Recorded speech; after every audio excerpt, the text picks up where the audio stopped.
ශ්‍රද්ධා සම්පන්න කාරුණික පින්තුනි කවුරුත් උතුම් සද්ධර්ම ශ්‍රවණයට සූදානම් වන මොහොත. ධර්මයේ කියලා යමක් දැනගෙන අපි තවත් දන්න පුද්ගලයෙක් බිහි කරගන්නවට වඩා වටිනාම දේ තමයි ධර්මය අපේ ජීවිතයට යෙදෙන්නේ කොහොමද කියන කාරණය පිළිබඳව අපිට අවබෝධයක් තිබුණොත් සහ ප්‍රායෝගිකව අපි මේ දේ පුරුදු පුහුණු කරන්නට පටන් ගත්තොත් එනිසා අපි මුල ඉඳලම කතා කරන මේ දහම් පරයයන් පිළිබඳව අපි සාකච්ඡා කරන්නට යෙදුනේ මේක අපේ ජීවිතයට යොදාගන්නේ කොහොමද කියන කොටසත් සමගම. ඉතින් බොහෝ කාරණාවන් උපනිශ්‍රේ වෙන්නේ විදර්ශනා භූමිය පැහැදිලි කරගන්නට, එහෙමත් නැතිනම් අපි ආයතන පිරිසිදු දකින්නට, ස්කන්ධ ධර්මයන් පිරිසිදු දකින්නට මේ ආදී අනුසාරයෙන් තමයි විදර්ශනා භූමියට අදාළ කරුණු කාරණා සමස්තයක් ලෙස අරගෙන මේ සාකච්ඡාව අරගෙන යන්නේ. එතනදී අපිට ප්‍රධාන ලෙසම වැදගත් වෙන දෙයක් තමයි ලෞකික කුසල ධර්මයන් විශේෂෙහි එහෙම නැතිනම් මේ කුසල ධර්මයන් කොහොමද අපේ ප්‍රතිපදාවට ප්‍රයෝජනවත් වන්නේ කියන කාරණාව. මොකද ඒක සමහර වෙලාවට සමහර පින්නතුන් විසින් අපිට දිගින් දිගටම සිහිපත් කිරීම කරනවා. ඒ පිළිබඳවත් යම් හෝ සිහිපත් කිරීමක් සිදු කරන්නට කියලා. මම හිතනවා ඒකට හේතුවක් කියලා අපි විදර්ශනාව පැත්තට බර වෙලා කටයුතු කරනකොට අර ලෞකික කුසලයේ පැත්ත අපිට අතහැරිලා අර අනික් ගැඹුරු ධර්ම කාරණා පිළිබඳව පමණක් අවධානය යොමු වීම කියන කාරණය. අපිට ධර්මයේ කියන දේ මූලික කරගෙන අපි යනකොට අපිට ලෞකික සම්මාදිට්ඨිය සහ ලෝකෝත්තර සම්මාදිට්ඨිය කියලා දෙකක් අපිට දක්නට ලැබෙනවා. ඒ ලෞකික සම්මාදිට්ඨිය සහ ලෝකෝත්තර සම්මාදිට්ඨිය කියන මේ දෙආකාර සම්මාදිට්ඨියේදී ලෞකික සම්මාදිට්ඨිය තුළ පිහිටපු කෙනෙකුට තමයි ලෝකෝත්තර සම්මාදිට්ඨිය කියන දේ පුරා ගන්නට පුළුවන්කම තියෙන්නේ. ඒ නිසා ලෞකික සම්මාදිට්ඨිය තුළ පිහිටපු කෙනෙකුගේ ලක්ෂණය තමයි ඔහු කුසලයේ අකුසලයේ පිළිබඳව හොඳ ආකාරවම දන්න කෙනෙක් බවට පත් වෙලා තියෙනවා. කුසලයේ පිළිබඳවත් නොහඳුනන මනසක් ඇති කෙනෙකුට ලෝකෝත්තර සම්මාදිට්ඨියක් කිසිසේත්ම පිහිටා සිටින්නේ නැහැ.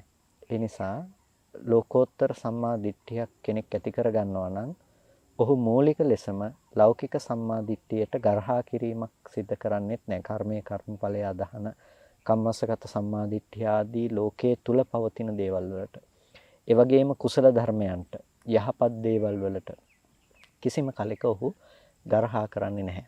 ඒ නිසා බුදුරජාණන් වහන්සේ මා භික්ඛවේ පුඤ්ඤානම් භායිත්ත සුකස්සේතම් භික්ඛවේ අධිවචනං යදිදම් පුඤ්ඤානම් කියලා දේශනා කරනවා. මහණෙනි, පිනට බය වෙන්න එපා. පින කියලා කියන්නේ සැපයට තියෙන තවත් එක නමක් කියලා. එහෙමනම් පින කියලා කියන්නේ අපේ ජීවිතවලට උපනිශ්‍රේ වන වැදගත් වන තවත් එක දෙයක්. අපේ මනුස්ස ජීවිතයක් අද අපිට ලැබිලා තියෙන්නේ අපි කුසල ධර්මයන් පූර්ණේ කිරීම නිසා අපි සිද්ධ කරගත්ත කුසලයක ප්‍රතිඵලයක්. එතකොට මේ මනුස්ස ජීවිතය ලබාගත් නිසා තමයි සද්ධර්ම ශ්‍රවණය කරන්නට අපිට ලැබෙන්නේ. නිවන් දකින්නට අවශ්‍ය වටපිටාව අපිට ගොඩනැගිලා තියෙන්නේ. අන්න ඒ වගේ සියලු කාරණාවන් සලකා බලලා තමයි භාග්‍යතුන් වහන්සේ මේ පින කියන දෙයට බය වෙන්න එපා කියලා දේශනා කළේ. එහෙම නැතිනම් මේ හැමදේම භවයේ සකස් කරන දේය කියන එක යටතේ මේ නිතරම කර්ම රැස් කරන සත්වයාට හැම වෙලාවකදීම විඥාන ත්‍ිතයෙන් සකස් කරන සත්වයාට කුසලයක් අතහැරලා දාන්න. එහෙම නැතිනම් පිනත් අතහැරලා දාන්න කියලා බුදුරජාණන් වහන්සේ දේශනා කරන්නේ.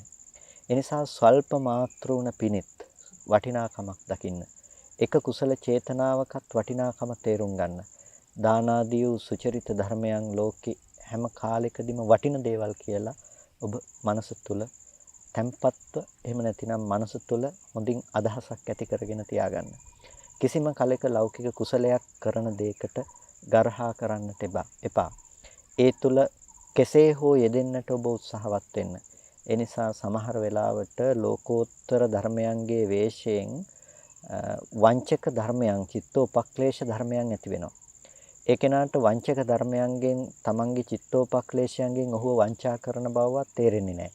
සමහර වෙලාවට ලෝභය ඇවිල්ලා ලෝභයේ උපක්‍රමයක් විදිහට මෙතන ගන්න දෙයක් නැහැ. කුසලයේ පින් කරන්නට මෙතන දෙයක් ඇත්තේ නැහැ කියලා ඒ අනුසාරයෙන් ඔහු කර්ම රැස් කරගන්නවා. එහෙමත් නැතිනම් අවිද්‍යාව නිසා ඔහු දන්නෙත් නැහැ. ඒක වංචක ධර්මයක්, කෙලෙසයක් නිසා ඇතිවෙන දෙයක්. සමහර වෙලාවට මානය කියන දේ ඉදිරිපත් වෙලා ඒ ලෞකික සුචරිත ධර්මයන් අපි මේ වගේ පොඩි කුසල ධර්මයන් කරන පින්කම් කරන අය නෙමෙයිනි කියලා කෙනකෙනාව වහලා දානවා. මේ විදිහට කෙලෙස් සහ උපක්ලේශයන් කෙනකෙනාව වංචාවට ලක් කරනවා. අන්න එයින් ඔබ ප්‍රවේශම් වන්නට අවශ්‍යයි. අපි කොතෙක් ගැඹුරු ධර්ම කාරණාවන් ඔස්සේ කරුණු සාකච්ඡාවට භාජනය කළත් ඒ හැම දෙයකටම පදනම ලැබිලා තියෙන්නේ අපිට ලෞකික කුසල ධර්මයන් නිසා. ඒ නිසා ඒ පදනම අපි බිඳ දැමිය යුතු නැහැ. ඒ පදනම අපි රැකගත යුතු වෙනවා.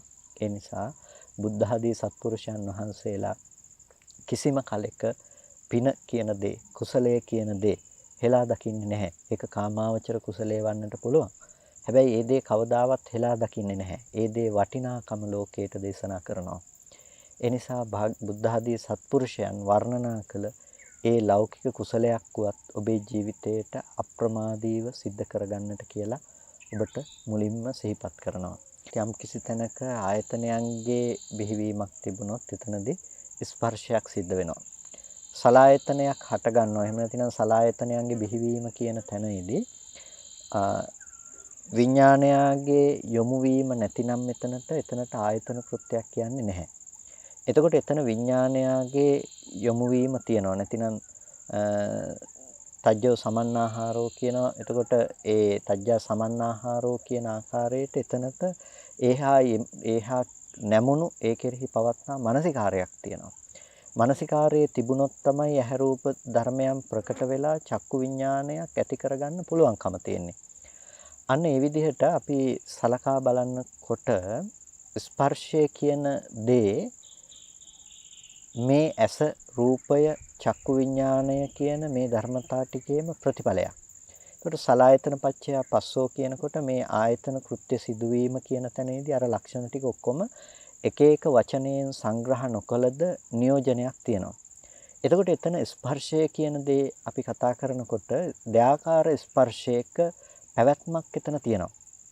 දෙආකාරයක ස්පර්ශයක පැවැත්මක් කියලා කියන්නේ නාම ධර්මයන්ගේ ස්පර්ශයක් සහ රූප ධර්මයන්ගේ ස්පර්ශයක් කියන දෙපැත්තකින් ඇතිවන ස්පර්ශයක ලක්ෂණයක් එතන දකින්නට පුළුවන්කම තියෙනවා. නාම ධර්මතා ටිකේ ස්පර්ශයට අපි හඳුන්වනවා අධිවචන සම්පස්සේ කියලා.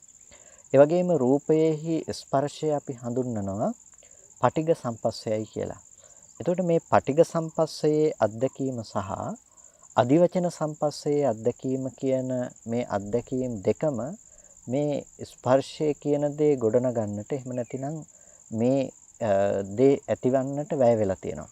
ඒ නිසා අපිට රූප ධර්මයන් පිළිබඳව ප්‍රකට වීම නැතිනම් රූපකයේ ප්‍රකට වීම තියෙන්නේ අධිවචන සම්පස්සේ නිසා. ඒ වගේම අධිවචන සම්පස්සේහි ප්‍රකට වීම තියෙන්නේ රූපකයෙහි පටිඝ සම්පස්සේ නිසා. එතකොට පටිඝ සම්පස්සය ඇති තැනක තමයි අධිවචන සම්පස්සේ කියන දේ ප්‍රකට වෙන්නේ. අධිවචන සම්පස්සේ තිබුණොත් තමයි පටිඝ සම්පස්සේ කියන දේ ප්‍රකට වෙන්නේ. එතකොට මේ ධර්මයන්ගේ ඕනෝන්ට ප්‍රත්‍යවන ස්වභාවයක්, ප්‍රත්‍යවන ලක්ෂණයක් තියෙනවා. ඒ ප්‍රත්‍යවන ලක්ෂණය නිසා තමයි ස්පර්ශය කියන දේ මේ අන්‍යෝන්‍ය වශයෙන් ප්‍රතිබද්ධව, අන්‍යෝන්‍ය වශයෙන් ප්‍රත්‍ය වේලාම අරමුණක් අපි ළඟට අරගෙන එන්නේ. බුදුරජාණන් වහන්සේ විශේෂයෙන් මහා නිදාන සූත්‍රයේදී වගේ දේශනා කරන ওই කාරණාව පිළිබඳව බොහොම විග්‍රහ සහිතව. එතකොට එතනදී නාම රූප ප්‍රත්‍යයෙන් ස්පර්ශය වෙනවා කියලා. දැන් අපි මෙතන සලායතන ප්‍රත්‍යයෙන් ස්පර්ශය වෙනවා කිව්වට ඒක සලායතන කියන දේද ඇතුළත් කොට නාම රූප ප්‍රත්‍යයෙන් ස්පර්ශය වෙනවා කියන පරයයකින් තමයි භාග්‍යවතුන් වහන්සේ ඒක පැහැදිලි කරන්නේ. එතකොට යම් ආකාරයන්ගෙන් ලිංගයන්ගෙන් නිමිත්තයන්ගෙන් අධිවචන සම්පස්සයයි නාමකයේ පැනවීමක් සිද්ධ වන්නේ නැත්නම් නාමකයේ පැනවීමක් නැති කල්හි රූපකය පිළිබඳව වූ අධිවචන සම්පස්සයක් පෙනේද? ඒ වගේම ඒකම අනිත් පැත්තට අහනවා පටිඝ සම්පස්සය යම් විදිහකින් රූපකයෙහි පැනවීමක් නැත්නම් නාමකය පිළිබඳව වූ පටිඝ සම්පස්සයක් පෙනීද කියලා. එතකොට මේ කාරණා දෙක දෙපැත්තට විග්‍රහයක් සිද්ධ කරන්නේ මේ අන්‍යෝන්‍ය ප්‍රත්‍යවන බව ගෙනහැර දැක්වීම සඳහා අන්‍යෝන්‍ය වශයෙන් ප්‍රත්‍යවීම කියන කාරණාව ගෙනහැර දක්වීම සඳහා තමයි මේ කියන මේ පර්යායන් මේ විදිහට දක්වන්නේ. ඒ නිසා අපිට එතකොට ස්පර්ශය කියන තැනදී හොඳට පැහැදිලි මේ ස්පර්ශය කියන දේ නාම රූප ධර්මයක ප්‍රතිඵලයක්. නාමය වැයවීම සහ රූප ධර්මයන් වැයවීම කියන තැන. මොකද අපි දැක්ක සලායතනය කියන දේ ඇති කරගන්නකොට ඒ සලායතන ඇති වෙනවා කියන තැනට නාම රූප ධර්මයක්. ඒ කියන්නේ විඥානයාගේ පහළවීමත් ඇස සහ රූපයේ එකතු වීමත් කියන මේ ධර්මතා ටිකේම යුක්ත වීම තමයි අපිට දකින්න පුළුවන්කම තියෙන්නේ. අන්න ඒ අවස්ථාවේදී අපිට පේනවා නාමය සහ රූපයේ වැයවීමක් ස්පර්ශය කියන ප්‍රතිඵලය හටගන්නට. ඒ නිසා ඒක ඇතුළත් කොට තමයි මේ සලායතන පච්චයා පස්සෝ කියලා කියන්නේ. ඒකට ආයතනයේ උපදිනකොට නාම රූප දෙකම නියෝජනය කරලා තියෙනවා. සලායතන පච්චයා පස්සෝ. ඊට පස්සේ අද දවසේදී අපිට විශේෂයෙන් කතා කරන්නට තියෙන්නේ පස්සපච්චයා වේදනා ස්පර්ශය වේදනාවට ප්‍රත්‍ය වෙනවා.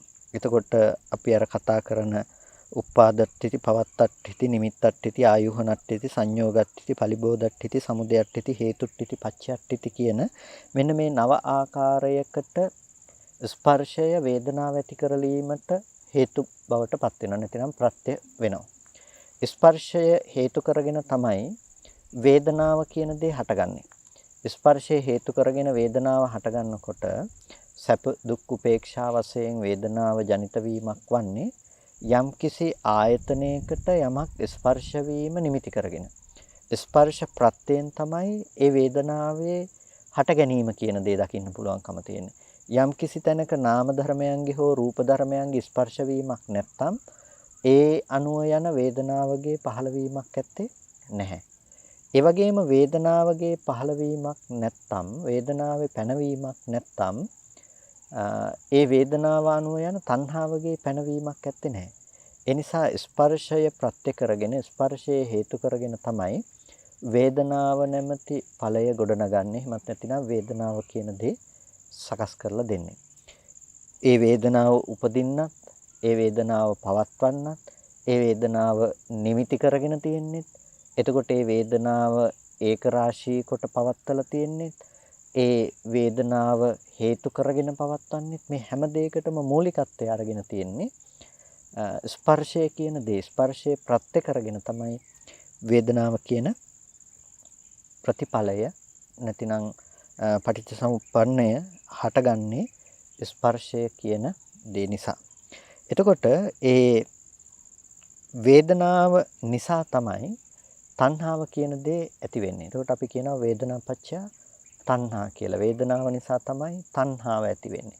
එතකොට වේදනාව ප්‍රත්‍ය කරගෙන තණ්හාව උපදිනවා. තණ්හාව උපදිනව විතරක් නෙමෙයි තණ්හාව පවතින්නේ වේදනාව ඇසුරු කරගෙන. අපි ලෝකේ ඇලෙන්නේ, දෙයකට ගැටෙන්නේ, බැඳෙන්නේ, එහෙමත් නැතිනම් මුලා වෙන්නේ. මූලික ලෙසම අරමුණෙහි ඇති වේදනාව මුල් කරගෙන. යම්කිසි අරමුණක් ඇති වෙනකොට ඒ අරමුණ පිළිබඳව මනස තුල ගොඩ නැගෙන වේදනාව ඇසුරු කරගෙන ඒ වේදනාව තුල තමයි මූලිකම සංස්කරණය සඳහා භාවිත කරන දේ පවතින්නේ. එතකොට ඒ වස්තුව අපි හොඳ දෙයක්ද නරක දෙයක්ද අපේ ජීවිතයේ පැත්තෙන් ගත්තොත් යම් කිසි දෙයක් අපි හොඳ දෙයක්ද නරක දෙයක්ද කියන එක අපි තීරණය කරගෙන තියෙනවා. අපි කැමැති අකමැති සහ කැමැතිත් නොවන අකමැතිත් නොවන බෙහෙදයන්ගෙන් අපිට වේදනාව කියන දේ ඇසුරු වෙනවා. අපි දෙයකට ආසයි කියලා කියන්නේ ඒ තුල අපි සැප වේදනාවට මූලිකත්වය දීලා. සැප වේදනාව අනුව ගිහිල්ලා තමයි අපි ඒ දෙයට ආසයි කියලා කියන්නේ. දෙයකට අකමැතියි කියලා කියන්නේ අපි දුක් වේදනාවට අනුව ගිහිල්ලා දුක් වේදනාව ඒ දේ තුල දැකලා. ඒ වගේම අපිට ඒක උපේක්ෂා සහගතයි කියලා කියන්නේ අපි සැපය සහ දුක කියන මේ ධර්මතා දෙකෙන්ම ටිකක් අතහැරුණු බවක, මධ්‍යස්ත වුණු බවක.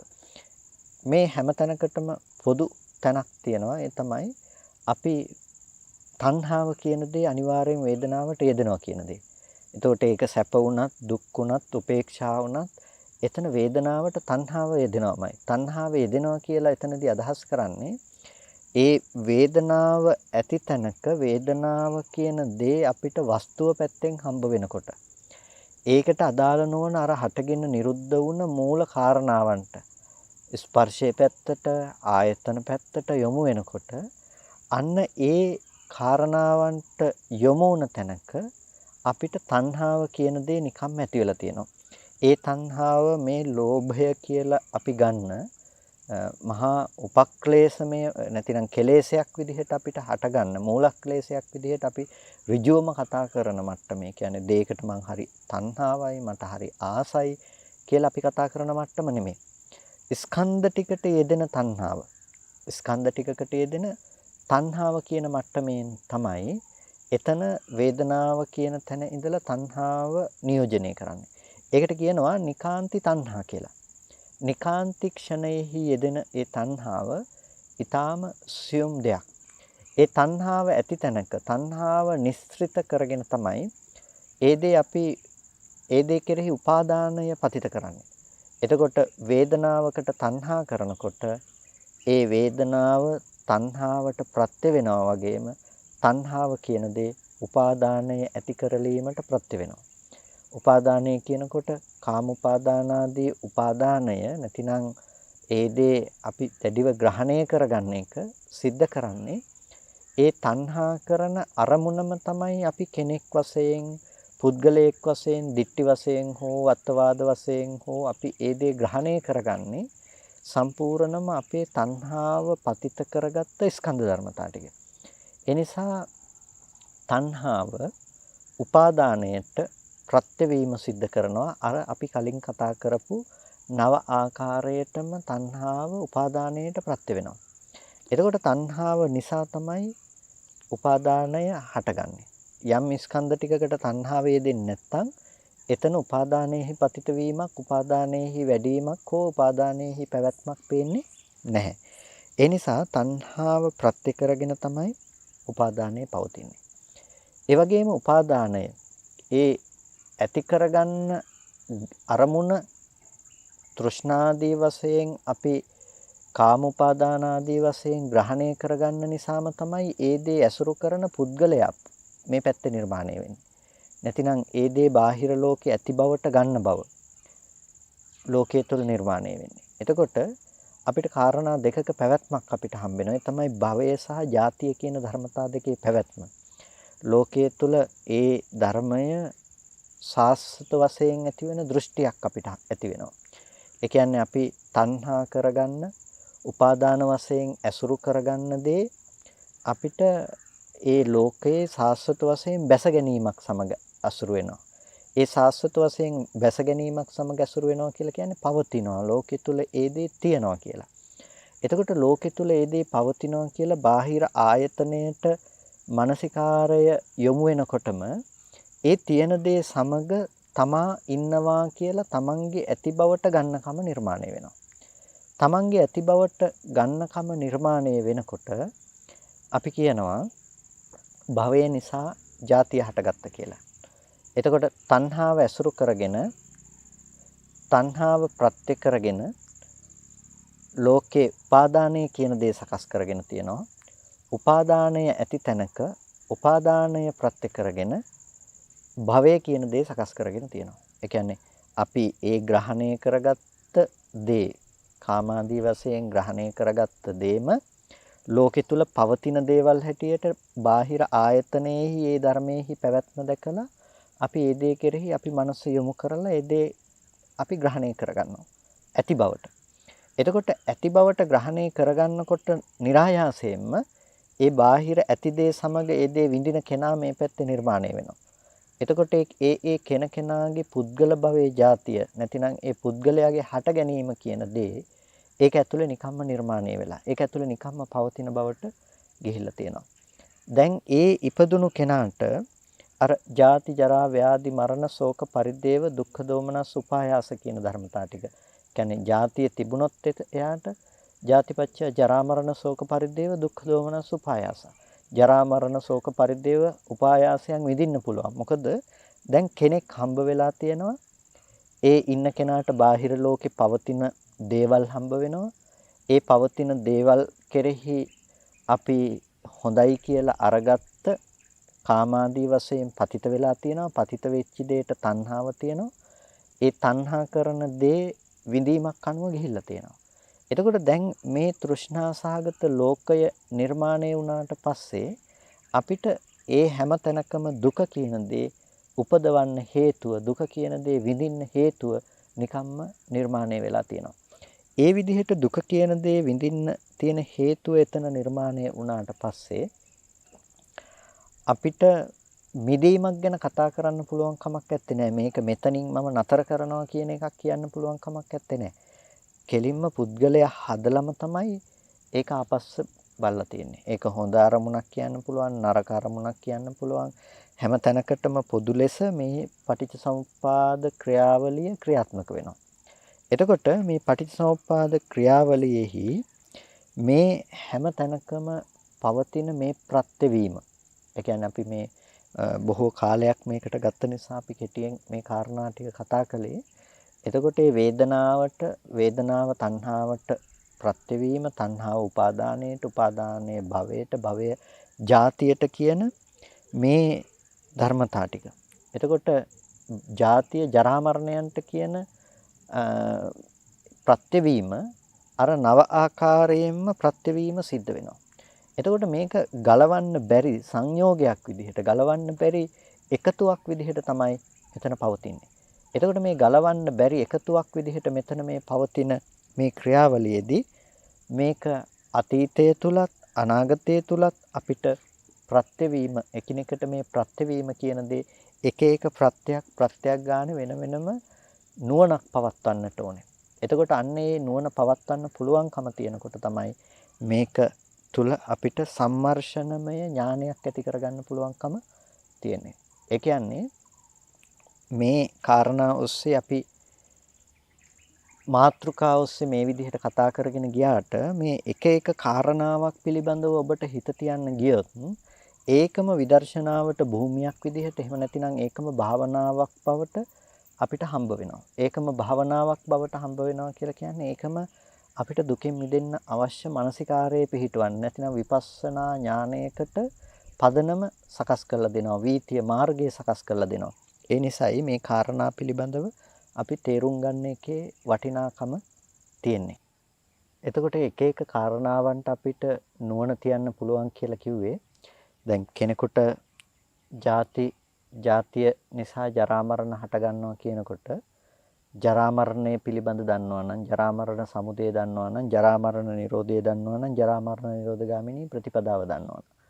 එතකොට එයා ජරා මරණ පිළිබඳව දන්නවා. ජරා මරණය කියන්නේ මොකක්ද? එතකොට ඒ සත්වයන්ගේ පුද්ගල භාවය ඇති තැනක ඒ සත්වයන්ට දුක කියන දේ දිරීම, මරණය නිසා හටගන්න, ලෙඩවීම නිසා හටගන්න මේ දුක පිළිබඳව එයා දන්නවනම්, ඒ වගේම ජරා මරණ සමුදය පිළිබඳව දන්නවනම්, ඒ දුක ආවේ ජාතිය නිසායි. ජාතිය කියනකොට ඒ දුක ආවේ මේ පුද්ගල භවයේ කෙනකෙනාගේ හට ගැනීම නිසායි කියලා පෙනුනොත්, එතකොට එයා ජරා මරණ සමුදය පිළිබඳව දන්නවා. එතකොට ජාතිය නැති කළොත් ජරා මරණය නැති කරන්න පුළුවන්කම තියෙනවා. එතකොට මේ ජාතිය නැති කරන්න, නැතිනම් ජරා මරණය නැති කරන්න තියෙන ප්‍රතිපදාව හැටියට එයාට පේනවා ආර්ය අෂ්ටාංගික මාර්ගය කියන එක. එතකොට මේ කාරණාව, ඒ කියන්නේ එකම ජරා මරණය කියන කාරණාව අරගෙන ජරා මරණය, ජරා මරණ සමුදය, ජරා මරණ නිරෝධය, ජරා මරණ නිරෝධ ගාමිනී ප්‍රතිපදාවත් කියන කාරණා ටික ඔස්සේ සම්මර්ෂණය කරනකොට එයාට මේ පටිච්චසමුප්පාද සිද්ධිය ඇතුලේ චතුරාර්ය සත්‍ය මතුවෙලා දකින්න පුළුවන්කම තියෙනවා. ඒතකොට චතුරාර්ය සත්‍ය දකින්න පුළුවන්කම කියලා කියන්නේ එයා දන්නවා ජරා මරණ දුක පිළිබඳව. ජරා මරණ දුක හටගත්තේ ජාතිය ඇති තැනක. ඒතකොට ජාතිය කියනකොට එයා දන්නවා ජාතිය කොහොමද ආවේ කියලා. ජාතිය ආවේ කොහොමද කියලා පේනකොට අර අනිකුත් පටිච්චසමුප්පාද සිදුවීම අර එකිනෙකට ප්‍රත්‍ය වෙමින් ආපු සමුදේ පැත්තට ඇති සියලුම ධර්ම කොටාසේ දකින්න පුළුවන්කම තියෙනවා. මේ විදිහට අනාත්ම ධර්මතා ටිකක් ඇති තැනක ආත්ම සංඥාවක් උපදෝගෙන ඒ ටික ස්කන්ධ ටික පුද්ගලයෙක් ලෙස අල්ලගත්ත කම නිසා කෙනකෙනාගේ ජාතිය ඒ සත්වනිකායන්ගේ හට ගැනීම කියන දේ දකින්න පුළුවන් වුණා. එතකොට මනුස්සයන්ගේ මනුස්ස බව ඇති වෙනකොට, තිරිසන් සතුන්ගේ තිරිසන් බව ඇති වෙනකොට, ඒ දෙවියන්ගේ දේවනිකායන්ගේ හට ගැනීම තියෙනකොට, නොඑක ආකාරයට ඒ જાතියෙහි හට ගැනීම තියෙනවා නම් ඒ જાතිය තිබුණොත් තමයි යාට ජරා මරණ දුක ඇති කරගන්න පුළුවන්කම තියෙන්නේ. එතකොට ඒ જાතිය මේ නැති කරන්න පුළුවන් දෙයක් කුමක් සඳහාද? ජරා මරණ නිරෝධය, ජාති නිරෝධයෙන් ජරා මරණ නිරෝධය ලැබෙනවා. ජාති නිසා නම් ජරා මරණ ආවේ. ජරා මරණ නිරෝධය කියන්නේ ජාති නිරෝධය නිසා ජරා මරණ නිරෝධය ලැබෙනවා කියලා දන්නවා. එතකොට මේ ප්‍රතිපදාව කුමක් සඳහාද? ජාති නිරෝධය සඳහා. එතකොට කීනා ಜಾති කියලා ಜಾති ක්ෂය වුණා කියලා ಜಾතිය දුරු කළා කියලා කියන්න අවශ්‍ය නම් ඒ ಜಾතිය දුරු වුණා කියලා කියන්න අවශ්‍ය ප්‍රතිපදාව බවට පත් වෙන්නේ ආර්ය අෂ්ටාංගික මාර්ගයේ සම්මා දිට්ඨිය ඇත්ත ඇති හැටියට දැක්කොත් ඒ ಜಾතිය දුරු කරගන්න පුළුවන්කම තියෙනවා. එතකොට ඒ ಜಾතිය දුරු කරගන්නවා කියලා කියන්නේ ඒ සත්වපුද්ගලයන්ගේ හට ගැනීම කියන දේ ඒ සත්වනිකායන්ගේ පහළවීම කියන දේ නොහට ගන්න බවට පත් කරනවා කියන එක. එතකොට කෙනකෙනාගේ වයසට යෑමක්, කෙනකෙනාගේ අනුපූර්ව දි รา යෑමක් කියන දේ හමු වෙන්නේ නැතුව යනවා.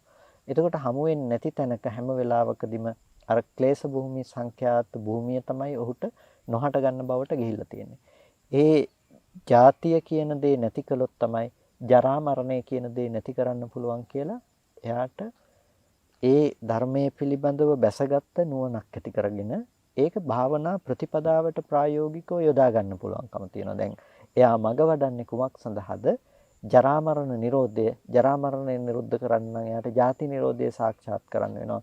ජාති නිරෝධය සාක්ෂාත් කරන්න නම් ඒ සත්පුද්ගල භවයේ ජාතිය හටගත්ත විදිහ එයාට නොහට ගන්න බවට පත් කරන්න සිද්ධ වෙනවා. මේ විදිහට එයාට ආර්ය අෂ්ටාංගික මාර්ගයේ එකට ප්‍රතිපදාව විදිහට ලැබෙනකොට සම්මා දිට්ඨිය ලැබෙනවා. කුමක් පිළිබඳවද ඇත්ත ඇති හැටියට දකින්න ඕනේ. යම් ධර්මතා ටිකක ඇත්ත නොදන්නා කම නිසා නම් තණ්හා උපාදාන භව සකස් වෙලා ජාතිය සකස් වුනේ. අන්න ඒ තන වෙනස් කරොත් අවිද්‍යාව ඉඳලා වෙනස් කරගෙන එයාට මේ ධර්මයන්ගේ අනුත්පාද බව සකස් කරගෙන ආවොත් නොහට ගන්න බව ඇසුරු නොවන බව නිරෝධය කියන දේ සකස් කරගෙන ආවොත් එයාට පුළුවන්කම තියෙනවා දුක කියන දේ කෙලවර කරන්න. එහෙනම් එතන ජරා මරණය පිළිබඳව ජරා මරණ කියන කොටස අල්ලගෙන කෙනෙක් මග වඩන්න පටන් ගත්තොත් එයාට තියෙනවා ජරා මරණ දුක නිරුද්ධ කිරීම සඳහාද ජාතිය නැති කරන්න. ජාතිය නැති කරන්න නම් පෙනෙන දේ සමග මම ඉන්නකම නැති කරන්න යාට සිද්ධ වෙනවා. පෙනෙන දේ සමග පුද්ගලයෙක් බිහි වෙනකම තියෙනවා නම් කෙනකෙනාගේ හට ගැනීම තියෙනවා නම් ඒ හට ගැනීම ඇති කල්ලි පුද්ගලයාගේ ඇතිකම හම්බෙන කල්ලි ජරා මරණ දුකෙන් මිදීමක් ඇත්තේ නැහැ. ඒ නිසා ජීවත් වෙනකොටම තමයි ජාතිය නැති කරන්න පුළුවන්. ජාති නිරෝධය සඳහායි මේ ධර්මයේ කියනකොට ඒ ධර්මයේ ප්‍රතිඵලයේ මරණින් මත්තේ උපදින්නේ නැහැ කියන එකටවත් එහෙම නැතිනම් මේ ජීවිතයේ ඉපදුණු හේතුන් ඉපදුණු කම නැති කළා කියන තැනටවත් නෙමෙයි නෙදෙන්න ඕනේ. කීනා ಜಾති කියලා යෙදෙන්නට අවශ්‍ය වෙන්නේ ಜಾතිය ක්ෂය වුණා කියන තැනින්. එතකොට මේ ಜಾතිය ගෙවලා දාලා ඉවරයි. ಜಾතිය නැවත ಜಾතියක් දැන් ඇත්තේ නැහැ. ಜಾතියක් කියන දෙයක් හටගන්නේ නැහැ. ක්ෂය වෙලා ඉවරයි. එතකොට ಜಾතිය ක්ෂය වෙලා ඉවරයි කියන තැන තමයි නිවන කීනා ಜಾති කියන තැන.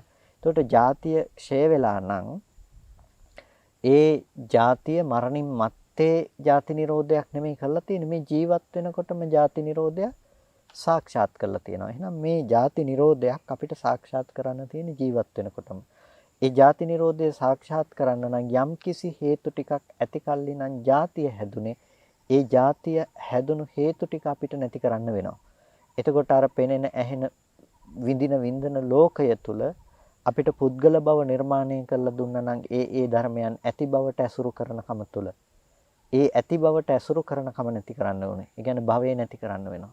භවය නැති කරන්න බෑ. උපාදානයේ තියෙන උපාදානය නැති කරන්න වෙනවා. උපාදානය නැති කරන්න බෑ. තණ්හාව තියෙනකන් තණ්හාව නැති කරන්න වෙනවා. තණ්හාව නැති කරන්න බෑ. ලෝකේ වේදනාව අයිති වස්තු හම්බෙනවා නම්. එතකොට ඒ නිසා වේදනාවේ නිරෝධය සාක්ෂාත් කරන්න වෙනවා.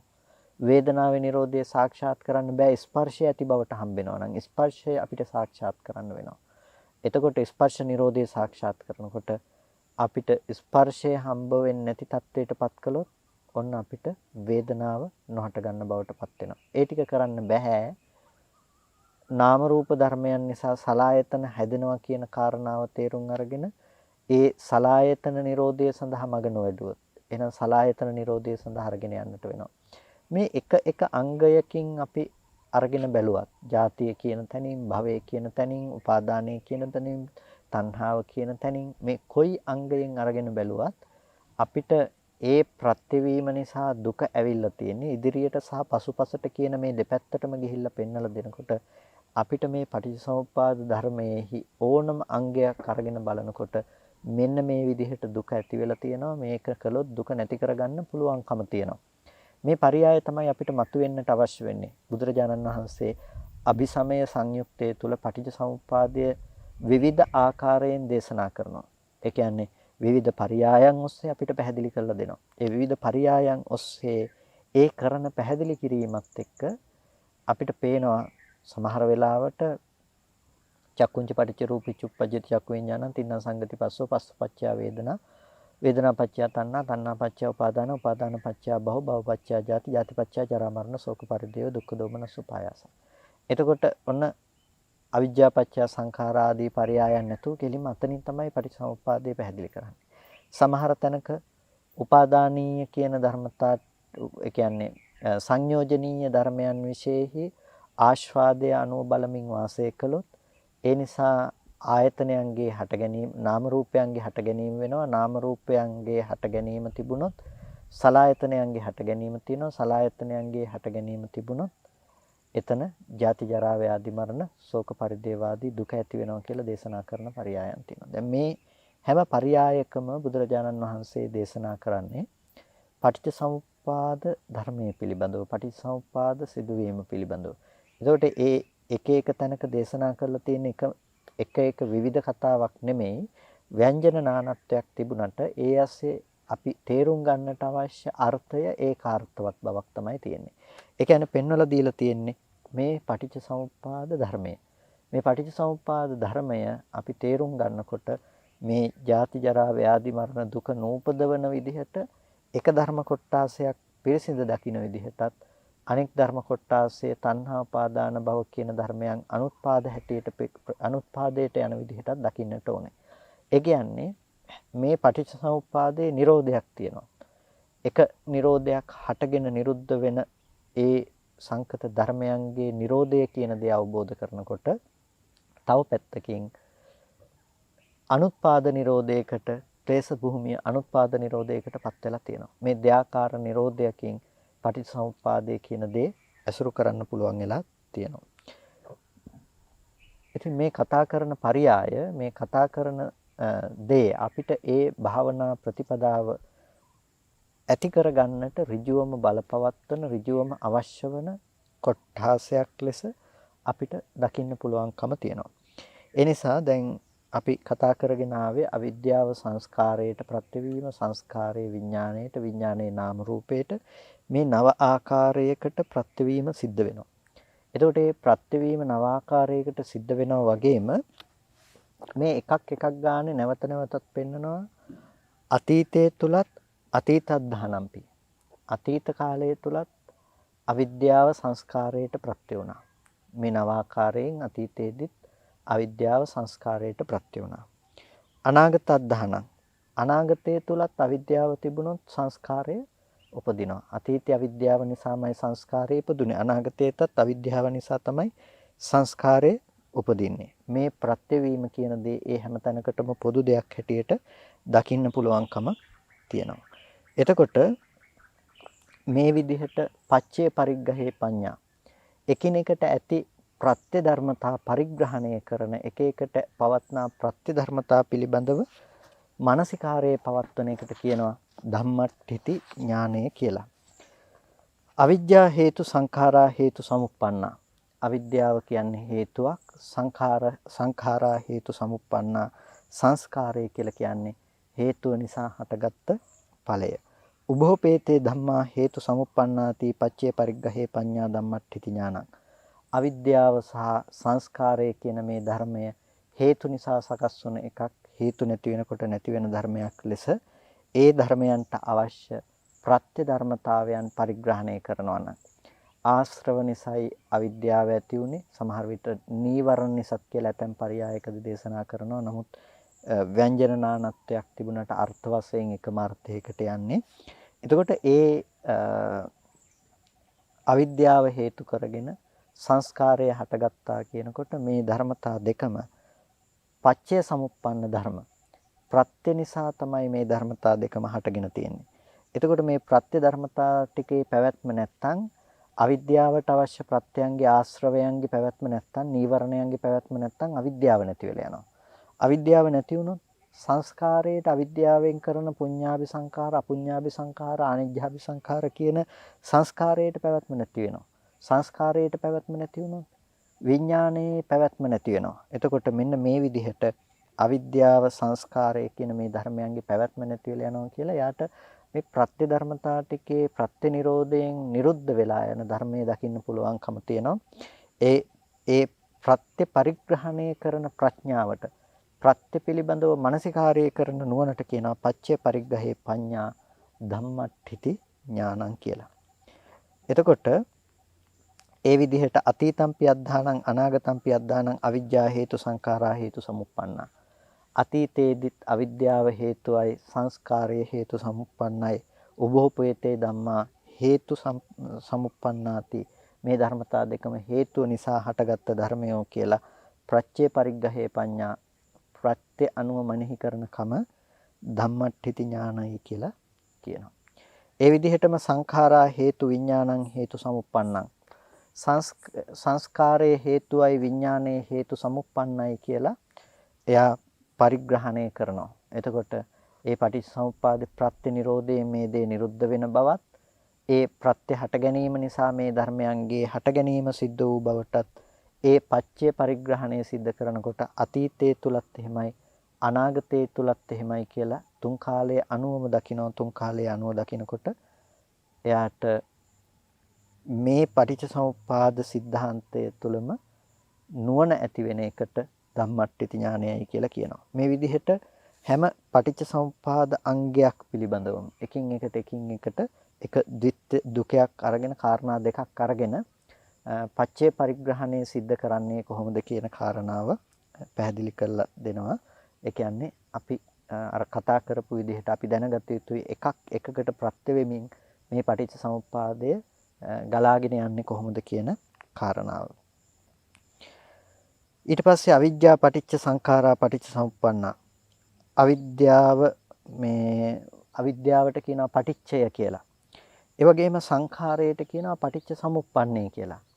අවිද්‍යාව කියන එක සංස්කාරයන් විසින් සකස් කර ඒ කියන්නේ අවිද්‍යාව කියන දේ සංස්කාරයන්ට හේතුව විදිහට පවත්වන දේ.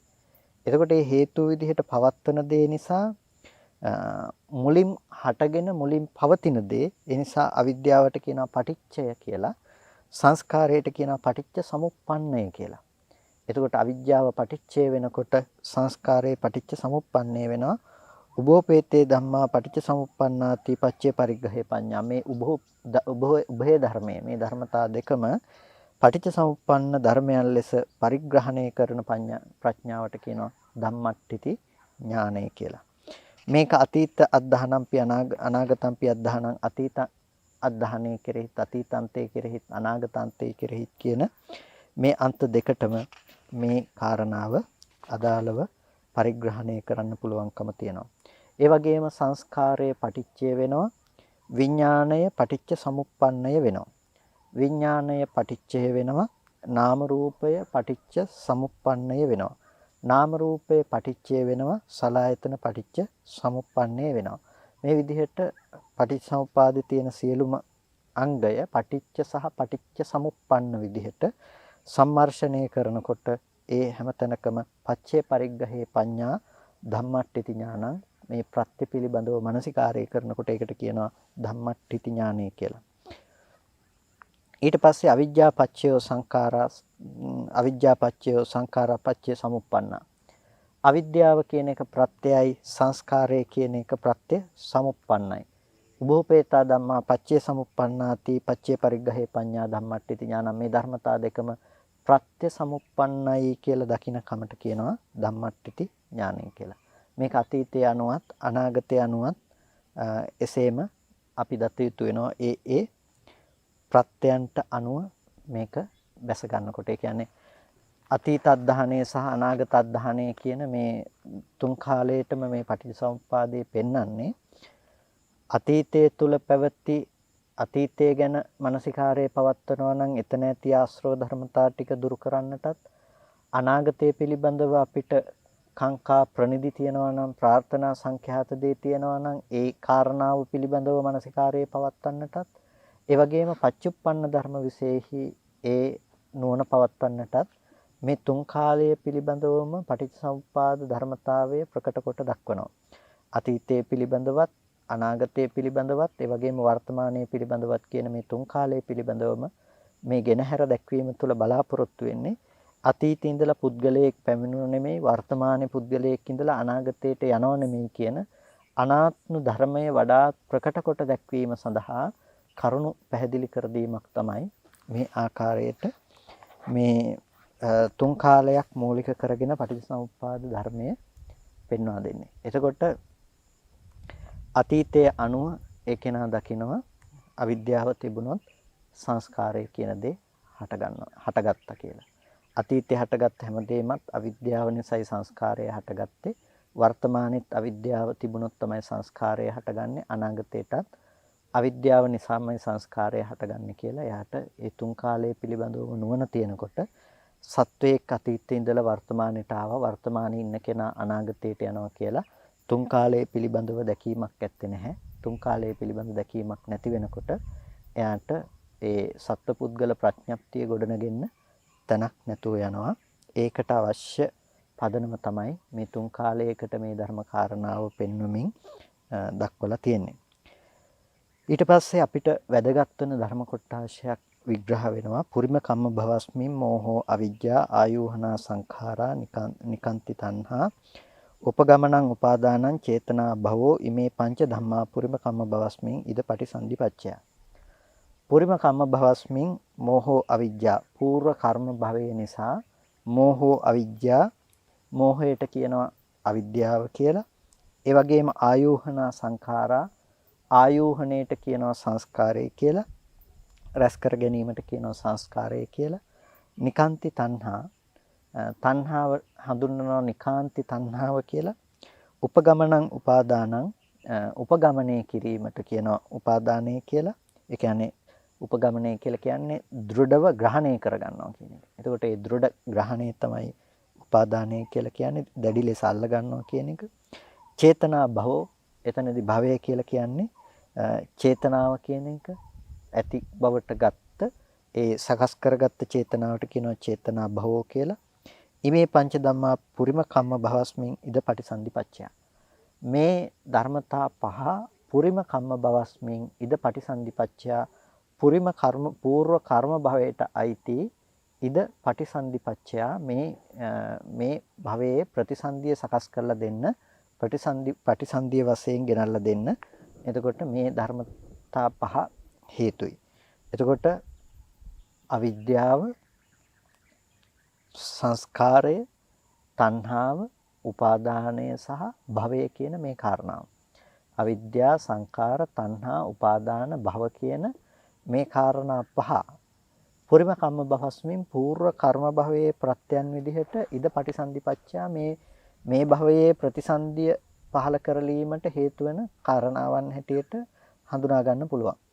එතකොට දැන් අපි පටිච්චසමුප්පාදයේ පිළිබඳව කතා කරනකොට අවිජ්ජා පත්‍ය සංඛාරා සංඛාර පත්‍ය විඥාන විඥාන පත්‍ය නාම රූපං කියලා කතා කළාට මේ අවිද්‍යාව සහ සංස්කාරය කියන කාරණා ටික ඇතුළත අපි දත යුතු ටිකක් තමයි මේ පටිච්චසමුප්පාදයේ මේ විග්‍රහ කොට දක්වන්නේ. පුරිම කම්ම භවස්මින් పూర్ව කර්ම භවයේ අනුව යන ධර්මතා ටිකක්. අවිද්‍යාව නිසා ඉපදුනා නෙමෙයි. සංස්කාරය නිසා උපදුනා නෙමෙයි. අවිද්‍යාවෙන් සංස්කරණයට ලක් කරගත්ත දෙයකට තණ්හා උපාදාන භව නිසා තමයි ප්‍රතිසන්දි වශයෙන් විඥාණය කියන දේ බැස ගන්නට හේතුවක් උනේ.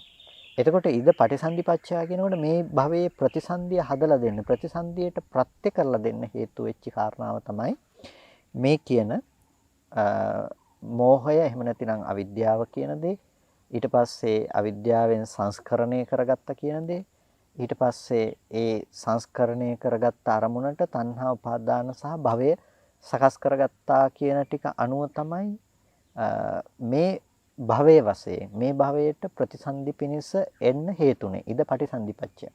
එතකොට పూర్ව කර්ම භවයට අයිති ධර්මතා ටික හැටියට අපිට පටිච්චසමුප්පාද අංග 12 ඇතුලේ හඳුනා ගන්න පුළුවන්කම තියෙන්නේ අවිද්‍යාව සහ සංස්කාරය කියන දේ.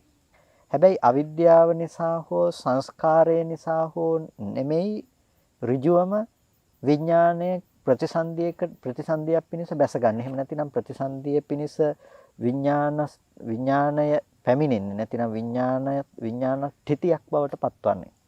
මොකද විඥානයේ අපි ව්‍යවහාරය අනුව ඔක්කාන්ති කියන වචනය අපිට දකින්න පුළුවන්. ඔක්කාන්ති කියන වචනය අපි ඒක විඥානයේ බැස ගන්නවා කියලා කතා කරනවා. සමහර විට පැමිණෙනවා කියලා කතා කරනවා. මේ ව්‍යවහාරයේ තුල සමහර විට කෙනෙක් ප්‍රශ්නයක් ඇති කරගන්න පුළුවන්. විඥානයේ එතකොට මේ භවයේ තිබිලා තව දෙයක් තව තැනකට යනවද එහෙනම් කියලා ප්‍රශ්නයක් ඇති කරගන්න පුළුවන්.